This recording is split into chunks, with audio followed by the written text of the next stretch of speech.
1 year ago, they were in the political wilderness. Today, Republicans are crowing about a huge upset victory, the election of a Republican senator from Massachusetts for the first time in decades. Senator-elect Scott Brown is going to be making the rounds today in Washington, paying courtesy calls to John McCain, John Kerry, a few others, and about an hour from now, he'll also have lunch with many of his other new Republican colleagues. So with us now, Indiana Republican Congressman Mike Pence. He chairs the House Republican Conference Committee, and that is the committee you're basically in charge of message, honing the House Republican message in many ways, Congressman Pence. So tell me this, what's the message that you received from that Massachusetts election? What does it confirm about what you've been telling members to talk about over the last few months? Well, I think the real message is that it wasn't in Massachusetts or in Virginia or in New Jersey, Chuck. I don't think it was so much a victory for the Republican Party as it was a victory for the American people. What you saw happen in Virginia, and with the historic reversals from a year ago there and in New Jersey, and then the extraordinary events in Massachusetts, is the American people are stepping up. They're setting aside traditional party affiliations, and they're saying we're tired of the borrowing, the spending, the bailouts, the takeovers. They're saying enough is enough. And House Republicans are on the side of the American people in that fight.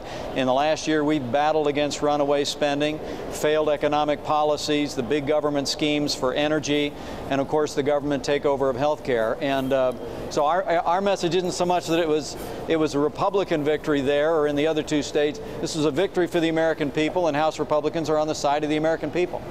Congressman, let me ask you, setting aside whether President Obama and the Democrats have been bipartisan, be self-reflective here for a moment. Have Republicans operated in good faith? Have they been honest brokers? Have they reached out across the aisle? You know, I believe we have. We welcomed the president to our conference meeting just days after he was inaugurated last year. I told him then the door to our conference would always be open.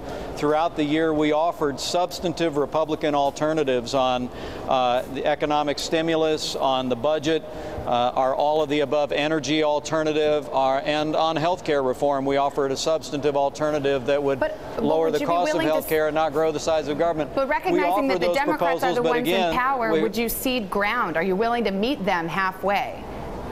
Well, you know, I'm ready to get to that conversation if the administration and if Democratic leadership decides not to say no to every Republican idea, which the American people, I think, deserve to know, and many do know, that Republicans offered substantive alternatives on all these issues, and the reflexive answer from the Obama administration and Pelosi Democrats was no to every single Republican idea. My hope is, when Speaker Pelosi says she will heed the voice of the American people, is that now we're going to begin anew. You all know we've invited the president.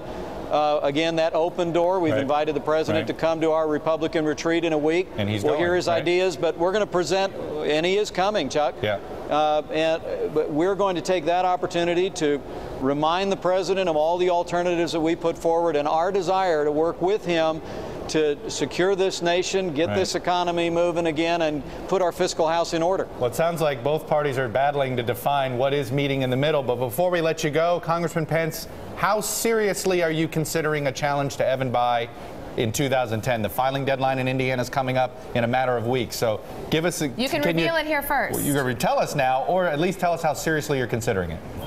Well, let me tell you, I've been very humbled and very flattered by the encouragement we've received from people across the state of Indiana and some here in Washington. As was reported this morning, I'm going to meet this afternoon with the leadership of the Republican Senatorial Committee. And Chuck, I'll tell you, I'm going to hear them out.